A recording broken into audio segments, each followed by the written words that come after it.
Hello everyone, आज हम MA history का सेकंड पार्ट करेंगे। इसमें पिछले वीडियो में 5 क्वेश्चन थे, इसमें भी 5 क्वेश्चन होंगे। क्वेश्चन नंबर 6 है, हड़प्पा सभ्यता की नागरिक संरचनाओं का विस्तृत विवरण दीजिए। अब हम देखते हैं हड़प्पा सभ्यता की सामाजिक संरचना के बारे में। हड़प्पा सभ्यता की अपनी खूबसूरती सामाजिक संरचना है जिसने इतिहास में अपना स्थान बनाया है और लोगों के लिए सबसे आकर्षक स्थान बन गया है। हड़प्पा सभ्यता की सामाजिक संरचना दर्शाती है कि वहाँ के मानदंड पुरुषों और महिलाओं दोनों के लिए उचित और समान माने जाते थे। मतलब हड़प्पा सभ्यता में पुरुषों और महिलाओं के बीच भेदभाव नहीं किया जाता था। हड़प्पा सभ्यता का एक वास्तुशिल्प कारक नियोजित शहर और शहरों के विभिन्न पहलुओं को प्रदान करता है। उस समय हड़प्पा सभ्यता के मुख्य रूप से 3 सामाजिक वर्ग शामिल थे, जिसमें अमीर लोग आते थे, व्यापारी लोग आते थे और एक जो पुजारी थे, जो समग्र सामाजिक समुदाय संरचना को प्रदर्शित करते हैं। सामाजिक संरचना पर विचार करते हुए हड़प्पा सभ्यता की महत्वपूर्ण इमारतों में गढ़, महान स्नानागार और स्तंभित हॉल और अन्न भंडार भी शामिल हैं। सिंधु घाटी सभ्यता की हड़प्पा सभ्यता की सामाजिक संरचना में 1000 से अधिक बस्तियां और शहर शामिल हैं, जहां अच्छी तरह से संरक्षित जल निकास प्रणाली, कचरा संग्रह प्रणाली और सार्वजनिक अन्न भंडार और स्नानघर मौजूद हैं। मातृ देवी प्रमुख रही, जो दर्शाती हैं कि समाज को अत्यधिक मातृ सत्तात्मक देश के रूप में देखा जा सकता है। यही वजह थी कि यहाँ पे मातृ सत्तात्मक का मतलब यहाँ पे ज़्यादा भेदभाव नहीं होता था पुरुष और महिलाओं के बीच में। हड़प्पा संस्कृति में समाज स्त्रीकृत और विविधतापूर्ण था और समाज विभाजन परिलक्षित हुआ है। ठीक है, अब हम इसके बारे में कुछ तथ्य देखेंगे। हड़प्पा सभ्यता के बारे में तथ्य है। हड़प्पा सभ्यता के कुछ तथ्य नीचे आलोचनात्मक रूप से उल्लिखित है। सिंधु घाटी सभ्यता या हड़प्पा सभ्यता को प्राचीनतम मिस्र सभ्यता की तुलना में उच्चतर माना जाता है। मतलब मिस्र सभ्यता से इसको उच्चतर माना जाता है हड़प्पा सभ्यता को। हड़प्पा सभ्यता में कोई सम्राट या कोई हिंसक युद्ध या कोई ममी या खूनी लड़ाई मौजूद नहीं है, इसलिए पता चलता है कि मिस्र सभ्यता से ये उच्चतर थी। हड़प्पा सभ्यता के समय मानकीकृत वजन और माप, सीसा, तांबा, कांस्य और मुहर वक्रता के साथ धातु विज्ञान का आविष्कार किया गया था। हड़प्पा सभ्यता की प्रमुख उपलब्धि परिवहन प्रौद्योगिकी में उन्नति भी थी। ठीक है, हड़प्पा सभ्यता तब उभरी जब पहाड़ों की सबसे ऊंची चोटियों से किसान धीरे धीरे निचली नदी घाटियों और पहाड़ों के बीच चले गए। हड़प्पा सभ्यता या संस्कृति को कांस्य युग की संस्कृति के रूप में प्रदर्शित किया जाता है, क्योंकि इसका अस्तित्व कांस्य युग के दौरान हुआ था, जो कि 300 ईसा पूर्व से 1000 ईसा पूर्व के बीच में था। हड़प्पा सभ्यता के मूल जड़ें मेहरगढ़ी जैसी संस्कृतियों से है, जो लगभग 600 ईसा पूर्व की है। हड़प्पा सभ्यता के 2 सबसे बड़े शहर मोहनजोदाड़ो और हड़प्पा, जो सिंधु घाटी नदी के किनारे लगभग 2600 ईसा मतलब कि 2600 ईसा पूर्व में बसे थे।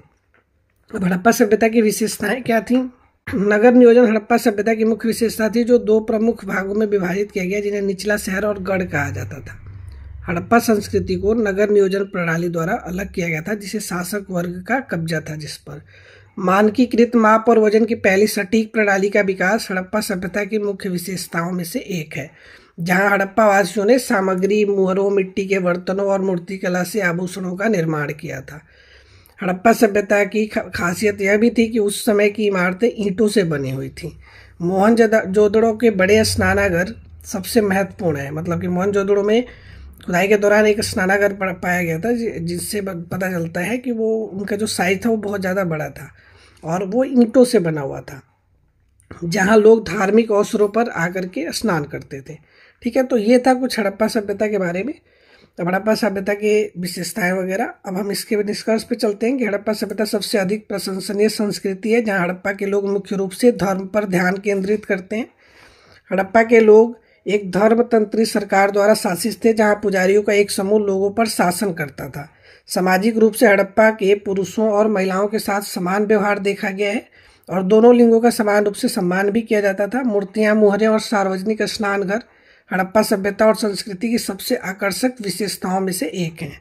हड़प्पा संस्कृति में एक इतिहास रचा और लोगों को यह तथ्य समझाया है कि ईंटों से इमारतों का निर्माण ज्ञान प्रदान करता है और आधुनिक दुनिया में लेके जाता है। ठीक है, ये क्वेश्चन नंबर 7 है, नगरवाद तथा राज्य संरचनाओं के विकास में लौह धातु कर्म का क्या प्रभाव था? सबसे पहले ये समझते हैं कि लौह युग किसे कहा जाता है। तो मानव इतिहास के उस काल को संदर्भित करता है जब विभिन्न प्रयोजनों के लिए प्रमुख धातु के रूप में लोहे ने कांस्य का स्थान ले लिया था। मतलब कांस्य के जगह अब लोहे का यूज करने लगे थे, तो इसी को लौह युग के नाम से जाना जाता है। लौह युग में लोहे की तकनीक और धातु कर्म में ज्ञान के प्रगति में लौह युग में लोहे की तकनीक और धातु कर्म ज्ञान में प्रगति देखी गई, जिससे मजबूत और अधिक बहुमुखी उपकरणों और हथियारों का उत्पादन संभव हो सका। लोहे ने अपनी प्रचुरता और श्रेष्ठ गुणों से मानव जीवन के कई पहलुओं में क्रांति ला दी। अब इसका महत्व समझते हैं। लौह युग का महत्व क्या है? लौह युग मानव इतिहास में एक महत्वपूर्ण अवधि के रूप में खड़ा है, जो एक महत्वपूर्ण परिवर्तन को चिन्हित करता है और सभ्यताओं में परिवर्तन की लहर को जन्म देता है। कई शताब्दियों तक फैले इस युग में लोहे के उपकरणों को व्यापक रूप से अपनाया गया, जिससे जीवन के विभिन्न पहलुओं में क्रांति आ गई। लोहे के औजारों और हथियारों के उद्भव से कृषि, व्यापार, युद्ध और सामाजिक संरचनाओं में गहरा परिवर्तन आया। मतलब कि जब लोहा जब उपयोग होने लगा तो लोहे के हथियार बनाए गए, औजार बनाए गए, जिससे खेती करने में आसानी होने लगी, व्यापार भी बढ़ा, और उसके बाद युद्ध वगैरह में बहुत सारे हथियार लोहे के यूज किए जा रहे हैं, जिससे सामाजिक संरचनाओं में बहुत सारा परिवर्तन आया। लोहे युग का महत्व न केवल इसकी तकनीकी प्रगति में, बल्कि प्राचीन समाजों के विकास और प्रगति पर इसके गहरे प्रभाव में भी निहित है। इस महत्वपूर्ण युग में गहराई में जाकर हम मानव सभ्यता को आकार देने वाले प्रमुख तत्वों को उजागर कर सकते हैं और अपने पूर्वजों की उल्लेखनीय उपलब्धियों और नवाचारों का पता लगा सकते हैं। आगे है धातु कर्म में प्रगति। लौह युग को अत्यधिक महत्व देने का एक प्राथमिक कारण धातु विज्ञान के क्षेत्र में हुई उल्लेखनीय प्रगति से है। लौह युग जैसे जैसे लोहे का आविष्कार हुआ, लोहे की खोज हुई, मतलब लोहे से बने हुए धातु के उपकरण उपयोग करने लगे, विज्ञान के क्षेत्र में बहुत ज़्यादा प्रगति हुई। लोहा कांस्य की तुलना में अधिक प्रचुर होने के कारण उपकरण निर्माण और शिल्प कौशल के लिए नई संभावनाएं प्रदान करता है। लौह अयस्क भंडार की खोज और गलाने की तकनीक के विकास ने लोहे के बड़े पैमाने पर उत्पादन का मार्ग प्रशस्त किया, जिससे समाज और अर्थव्यवस्था में बदलाव आया। ठीक है, अब तकनीकी नवाचार मतलब टेक्नोलॉजी में क्या असर आया, क्या इफेक्ट पड़ा लोहे युग से? तो लौह युग में तकनीकी नवाचारों में वृद्धि देखने को मिली, जिससे दूरगामी परिणाम हुए। लोहे के औजार और हथियार न केवल अधिक टिकाऊ थे, बल्कि अपने कांस्य समकक्षों की तुलना में ज़्यादा कुशल भी थे। इस तकनीकी छलांग ने कृषि, निर्माण और व्यापार में प्रगति को बढ़ावा दिया, मानव प्रगति को गति दी और भविष्य की सभ्यताओं के लिए मंच भी तैयार किया। अब आते हैं सामाजिक और सांस्कृतिक विकास पर क्या असर रहा। तो लौह युग ने महत्वपूर्ण सामाजिक और सांस्कृतिक परिवर्तन लाए। लोहे के उदय के साथ समाज अधिक विशिष्ट और स्त्रीकृत हो गए, जिससे जटिल सामाजिक संरचनाओं का विकास हुआ। लोहे के औजारों और कृषि औजारों की उपलब्धता से कृषि पद्धतियों में भी सुधार हुआ, जिसके परिणाम स्वरूप खाद्य उत्पादन बढ़ा और जनसंख्या वृद्धि की वजह से जो खाने की परेशानियां हो रही थी वो थोड़ी सी कंट्रोल में आई। ठीक है, इसके अतिरिक्त लोहे के स्थायित्व और बहुमुखी प्रतिभा ने जटिल कलाकृति और सजावटी वस्तुओं के निर्माण को सक्षम बनाया, जिससे एक समृद्ध सांस्कृतिक विरासत पीछे छूट गई। ठीक है, अब युद्ध और विस्तार पर क्या प्रभाव पड़ा। लौह युग के दौरान लौह हथियारों का आगमन से युद्ध में क्रांति आई। लोहे के तलवारें, भाले, कवच में सेनाओं को निर्णायक लाभ प्रदान किया, जिससे संघर्षों और विजय की गतिशीलता भी बदल गई। शक्तिशाली साम्राज्यों और शहर राज्य के उदय के बेहतर लौह हथियार बनाने की क्षमता, क्षेत्रीय विस्तार, विशाल साम्राज्यों की स्थापना को सक्षम किया गया, जिसने उस समय की भू राजनीतिक परिदृश्य को नया आकार दिया। ठीक है, मतलब लोहे का आविष्कार होने से, लोहे के उदय होने के कारण लोहे के हथियार बनाना, कवच बनाना, ये सब जो चीज़ें हुई, सेनाओं को भी थोड़ा इससे राहत मिली। युद्ध में सेनाओं को कवच दिया जाता था, लोहे के भाले दिए जाते थे, तलवार दी जाती थी, जिससे कि विजय की गतिशीलता भी बदल गई। ठीक है, निष्कर्ष की बात करें तो लौह युग मानव नवाचार और लचीलेपन के प्रमाण के रूप में खड़ा है। इसके महत्व को कम करके नहीं आंका जा सकता, क्योंकि इसने तकनीकी प्रगति, सामाजिक परिवर्तन, सांस्कृतिक परिवर्तन के एक नए युग की शुरुआत की है। लोहे की तकनीक में महारत के साथ साथ कांस्य से लोहे में परिवर्तन ने मानवता को आगे बढ़ने में सक्षम बनाया है। ठीक है, क्वेश्चन नंबर 8 है, मध्यकाल में उत्तर भारत में ग्राम्य समुदाय के कार्यों तथा शक्तियों की चर्चा कीजिए। मध्यकालीन भारत में ग्राम समुदाय कैसे थे, तो पहले उसके बारे में हम समझते हैं। मध्यकाल में गांव के परिदृश्य में भारी बदलाव आया। मंदिर और ग्राम परिषद सबसे प्रभावी संस्थाओं के रूप में उभरे। मध्यकालीन हिंदू शासकों ने अपनी प्रजा के प्रति अपने दायित्वों की उपेक्षा की। लोगों के पास अपनी स्थिति सुधारने के लिए खुद ही उपाय खोजने के अलावा कोई विकल्प नहीं बचा था। मंदिर और पंचायत खुशहाल, स्वस्थ और उत्पादक जीवन के साधन के रूप में उभरे। पंचायत ने लोगों को सरकारी शोषण से बचाया। मतलब पंचायत और मंदिर, इन दोनों ने मिलकर के ही लोगों के जीवन में जो भी साधन वगैरह चाहिए था वो उसका इंतजाम किया। ठीक है, सरकारी शोषण से होने से पंचायत ने बचाया था लोगों को। मंदिरों में अच्छी संख्या में कर्मचारी रखे जाते थे, विद्वानों को संरक्षण दिया जाता था तथा उच्च ज्ञान तथा ललित कलाओं के लिए मदरसे के रूप में भी काम किया जाता था। वे बैंकर और किसान के रूप में भी काम करते थे। प्रतिदिन हजारों लोगों को भोजन भी उपलब्ध कराया जाता था। इसके अलावा वे कई तरह की धार्मिक, शैक्षणिक और सांस्कृतिक गतिविधियां भी चलाते थे। कई मस्जिद मदरसे के रूप में भी काम करती थी और उन्हें सरकारी संरक्षण प्राप्त था। मंदिरों और पंचायतों ने शासकों द्वारा बनाए गए सामाजिक सांस्कृतिक शून्य को बेशक भर दिया, लेकिन उन्होंने भारत में एक स्थिर संस्कृति भी बनाई। अर्थव्यवस्था स्थिर हो गई। समाज की उन्नति के लिए कोई नया बदलाव, नवाचार और उपाय पेश नहीं किए गए। ठीक है, प्रारंभिक मध्यकाल में अधिकांश लोग गांव में रहते थे और उनका मुख्य व्यवसाय खेती था। ठीक है, कृषि था। कृषकों को विभिन्न प्रकार के बिचौलियों के माध्यम से राज्य को भू राजस्व का भुगतान करना पड़ता था। मतलब जो खेती करने वाले लोग किसान थे उनको अलग अलग तरह के उनको टैक्स देना पड़ता था। ठीक है, अब भूमि व्यक्ति अनुपात कम था। भोजन प्रचुर और सस्ता था। गांव में जीवन एकाकी और अप्रगतिशील था और अत्यंत सरल और अपरिवर्तनीय था। मतलब कि जो लोग पुरानी परंपराओं के तरह से ही जीते आ रहे थे लोग, ज़्यादा कोई परिवर्तन नहीं देखने को मिलता था गांव में। गांव की अर्थव्यवस्था काफ़ी हद तक आत्मनिर्भर थी। गांव के कारीगर और नौकर, पुजारी और साहूकार उसकी सभी आवश्यकताओं को पूरा करते थे। गांव की जो भी आवश्यकता होती थी यही गांव में जो रहने वाले पुजारी, साहूकार, नौकर, यही सब उसकी आवश्यकता को पूरा करते थे। जो संयुक्त परिवार प्रणाली ने उसे सुरक्षा प्रदान की थी। मतलब बड़े बड़े परिवार होते थे पहले। गाँव की पंचायत ने की छोटी मोटी शिकायतों का उचित निवारण भी किया। जैसे किसी परिवार में कोई समस्या आती थी, लड़ाई झगड़े होते थे, तो गांव की पंचायत ही उसका सुलह कराती थी। गांव अपनी जाति पंचायतों और मुखिया के साथ राज्य की एक स्वायत्त इकाई था जो केंद्र सरकार के साथ क्या होता है इसकी परवाह किए बिना अपनी गतिविधियों को चलाता था। इस प्रकार मध्यकालीन भारत में गाँव का दृश्य प्राचीन भारत से अलग था। ठीक है, मध्यकाल के दौरान स्थिर ग्रामीण अर्थव्यवस्था ने ब्रिटिश प्रशासकों और नृवंश विज्ञानियों के बीच भारतीय गांव के बारे में कई गलत धारणाएं पैदा की। मध्यकालीन काल में ग्रामीण समाज की विशेषताएं क्या थीं? तो यहाँ पे बताया गया कि संसाधन आधारित, यानी कि संसाधन उस टाइम क्या थे? बीज, बैल, कृषि उपकरण, फारसी हसिया, सिंचाई, कुएं आदि इसकी उपलब्धता थी संसाधन के तौर पे। जाति ने स्त्रीकरण को और भी बढ़ा दिया। जातिकरण का मतलब ये है कि जो जाति व्यवस्था थी वहाँ पे उसके हिसाब से लोगों से कर वसूला जाता था। उच्च जातियों से कम कर वसूला जाता था। जो निचली जाति होती थी उनसे ज़्यादा कर वसूला जाता था। ग्रामीण सामाजिक संरचना का मूल जाति के पे आधारित थी। मतलब पूरी सामाजिक संरचना मूल जाति पर थी। यानी कि जो उच्च जाति के लोग होते थे जैसे कि ब्राह्मण, राजपूत, बनिया, ये सब सारे अपने काम उन सब से करवाते थे जो निचले हाशिए पर रहने वाले लोग थे। ठीक है, ग्रामीण समुदायों में फेरी वाले और व्यापारी आम थे। राजस्व भुगतान के लिए कृषि उपज की बिक्री में व्यापारियों की महत्वपूर्ण भूमिका थी और वे कुछ अन्य राजस्व संग्रह प्रक्रियाओं जैसे कि माल ढुलाई और अनाज की बिक्री के लिए भी आवश्यक थे। क्वेश्चन नंबर 9 है, प्रवास के इतिहास लेखन में प्रवृत्तियों का वर्णन कीजिए। पहले समझते हैं प्रवास होता क्या है। ठीक है, तो प्रवास सरल शब्दों में कहें तो प्रवास एक स्थान से दूसरे स्थान पर मानव का आवागमन है। जब एक जगह से दूसरे जगह इंसान जाकर रहने लगता है तो उसी को प्रवास कहते हैं। इसमें एक व्यक्ति या पूरा समुदाय भी शामिल हो सकता है।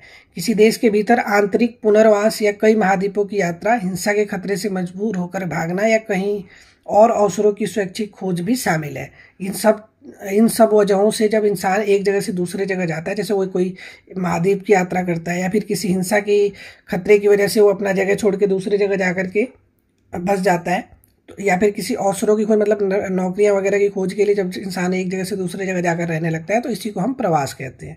ठीक है, अब प्रवास के इतिहास लेखन के बारे में पूछा है तो प्रवास का इतिहास क्या रहा है उसके बारे में हम पढ़ेंगे। जैसे यूरोप, अफ्रीका और एशिया में प्रवासन 17 to 18वीं शताब्दी जो सेंचुरी थी, शताब्दी थी, उसमें किस तरह का प्रवासन हुआ इसके बारे में हम आगे पढ़ेंगे।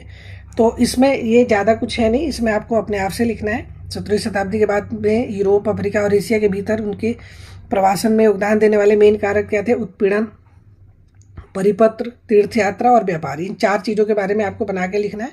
उत्पीड़न मतलब होता है कि जब किसी के द्वारा सताए जाने की वजह से, या फिर चाहे वो सरकार हो, चाहे वहाँ पे रहने वाले कोई एक समुदाय के द्वारा जब कुछ दूसरे समुदायों के लोगों को सताया जाता है, उत्पीड़न दिया जाता है, तो उस वजह से वो परेशान होकर के अपनी अस्थायी जगह को छोड़कर दूसरे जगह कहीं जा करके बस जाते हैं, ठीक है, दूसरे किसी देश या दूसरे किसी प्रांत में। तो ये उत्पीड़न की वजह से प्रवासन था। फिर तीर्थ यात्रा, परिपत्र और व्यापार। तीर्थ यात्रा और व्यापार और परिपत्र के बारे में भी आप लिख लेना बना करके। तीर्थ यात्रा का मतलब कि जब एक जगह किसी तीर्थ पे जाने के लिए लोग एक जगह से दूसरे जगह तक जाते हैं तो उसको भी प्रवासन कहते हैं। व्यापार का मतलब होता है कि व्यापार करने के लिए जब एक जगह से दूसरे, जैसे कि अंग्रेज हमारे यहाँ आए थे भारत में, ऐसे कंट्री के लोग जाके बस जाते थे व्यापार के लिए, तो इसलिए उनको भी हम प्रवासन में रखते हैं, ठीक है।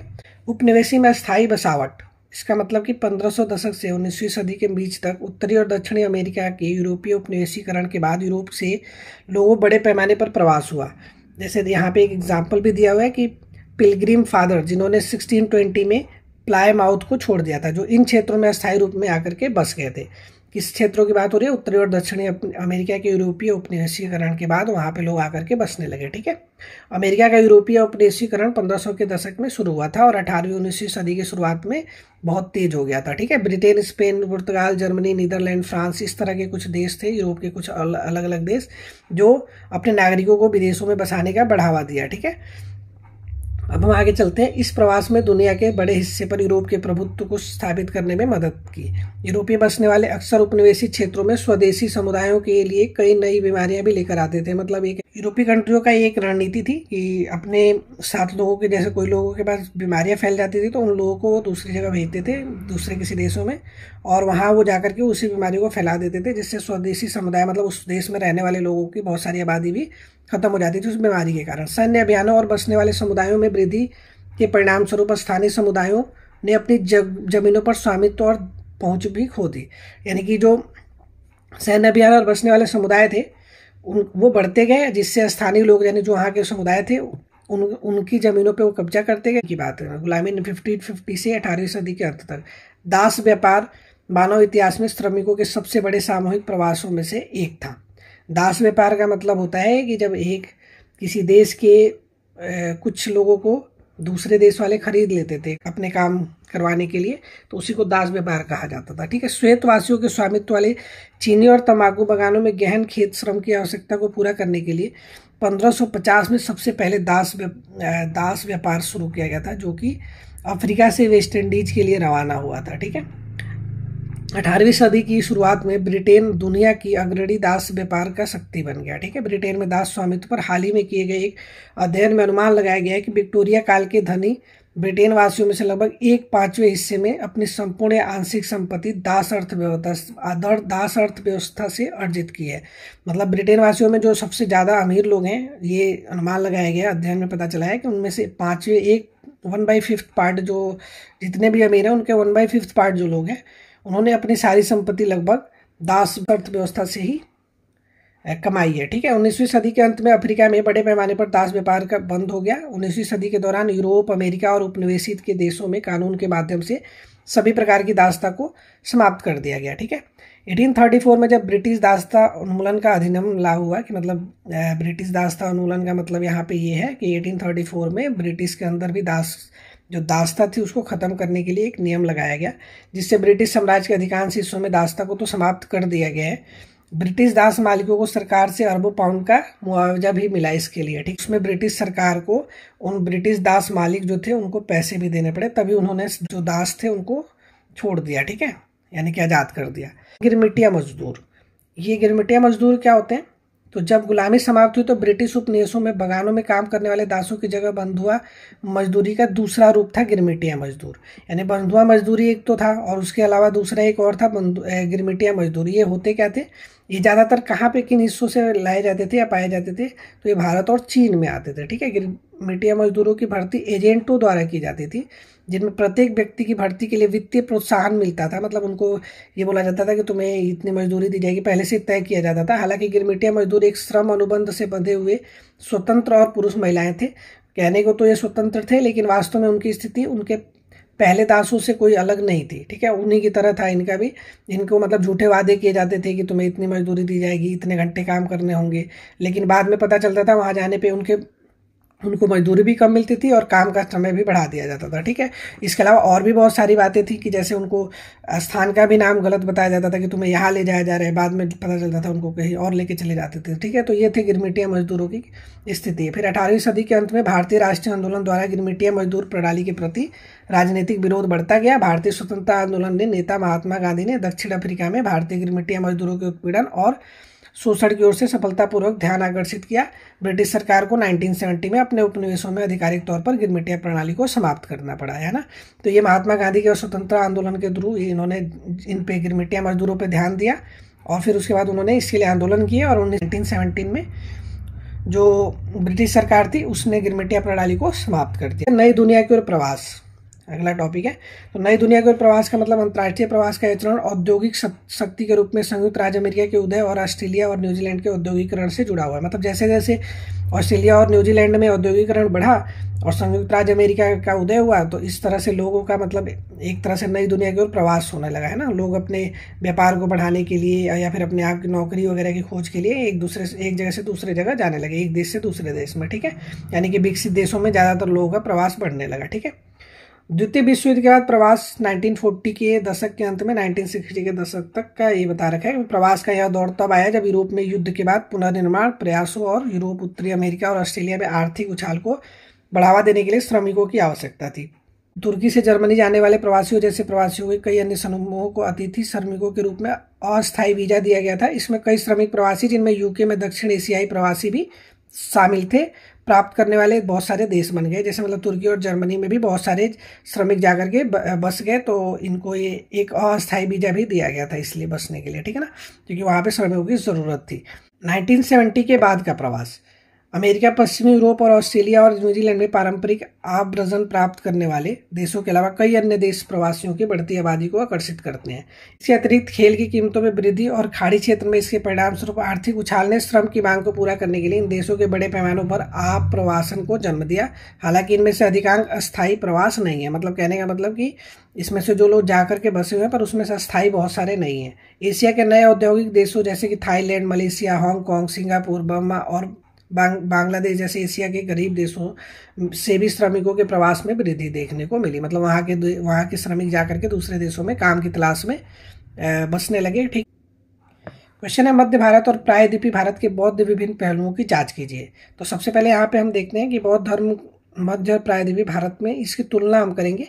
बौद्ध धर्म का मध्य और प्रायद्वीपीय भारत दोनों पर महत्वपूर्ण प्रभाव रहा है तथा इसमें समाज, संस्कृति और इतिहास के विभिन्न पहलुओं को प्रभावित किया। अब किस तरह से प्रभावित किया है, तो पहला यहाँ पे लिखा हुआ है बौद्ध धर्म का प्रवास।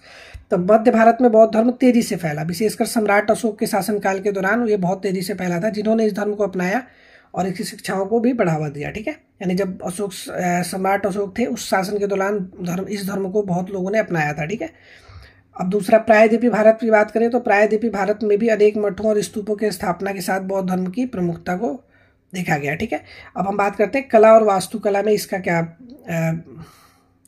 कला और वास्तुकला में बौद्ध धर्म किस तरह से फैला, ठीक है, और किस तरह से इसका विस्तार हुआ। तो मध्य भारत अपनी बौद्ध कला तथा वास्तुकला के लिए प्रसिद्ध है, विशेष रूप से अजंता और एलोरा की गुफाएं, जिनमें उत्कृष्ट बौद्ध मूर्तियां और चित्रकलाएं भी प्रदर्शित की गई हैं। ठीक है, अब प्रायद्वीपीय भारत की बात करें तो बौद्ध विहार और स्तूप जैसे कि सांची का महान स्तूप ये प्रायद्वीपीय भारत का ही है, उसी टाइम हुआ था। क्षेत्र की बौद्ध स्थापत्य विरासत के प्रमुख उदाहरण है। ठीक है, अब हम बात करते हैं मठवासी जीवन की।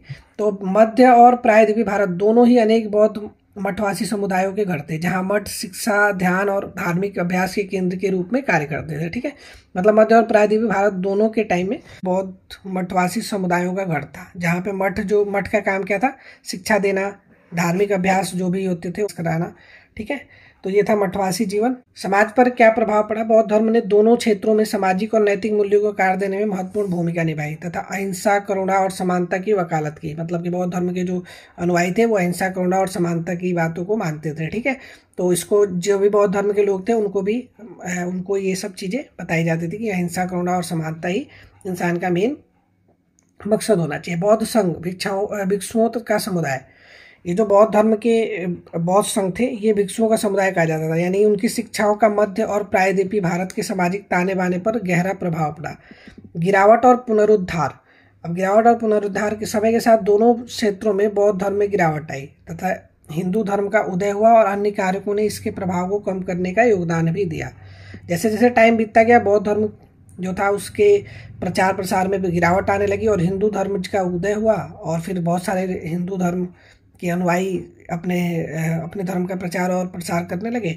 इससे बौद्ध धर्म का जो प्रभाव था वो कम हो गया। ठीक है, हालांकि हाल के दशकों में मध्य और प्रायद्वीपीय भारत में बौद्ध धर्म के प्रति रुचि फिर से जागृत हुई है तथा इसके सांस्कृतिक और ऐतिहासिक महत्व को संरक्षित करने और बढ़ावा देने के लिए नए प्रयास किए जा रहे हैं। ठीक है, अब हम बात करते हैं निष्कर्ष की। तो बौद्ध धर्म ने मध्य और प्रायद्वीप भारत पर अपनी अमिट छाप छोड़ी है, जिसने इस क्षेत्र की कला, वास्तुकला, समाज और धार्मिक परिदृश्य को आकार दिया है। इसका प्रभाव आज भी महसूस किया जाता है, जिससे यह इन क्षेत्रों के ऐतिहासिक और सांस्कृतिक ताने बाने का अभिन्न अंग बन गया है। ठीक है, तो ये था क्वेश्चन नंबर 10। हम टोटल इसमें 5 क्वेश्चंस कर चुके हैं। तो ये वीडियो यहीं तक है, फिर आप वीडियो में और 5 क्वेश्चंस करेंगे। ठीक है, अगर आपको वीडियो अच्छी लगी है तो लाइक और सब्सक्राइब करें। धन्यवाद।